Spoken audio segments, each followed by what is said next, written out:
What's going on YouTube?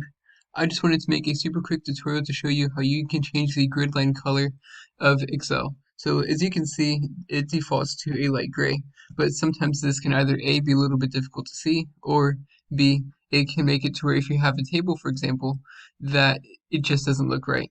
So to change the grid line color, go to File, Options. You're going to go to Advanced, which is right below Ease of Access. So after you click Advanced, you're going to scroll down about 3/4 of the way down is going to be under the header display options for this worksheet. And then at the very bottom of that, you can see grid line color. And as you can see, it defaults to be a light gray. We can change it to black for this example. As now you can see the grid line color is black.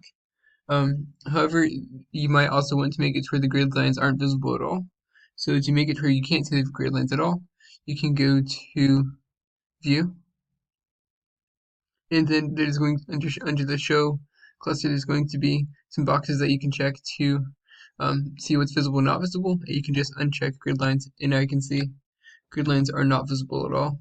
So with that being said, I really hope that you all found this to be helpful, and please like, subscribe, and comment. Let me know if you have any questions.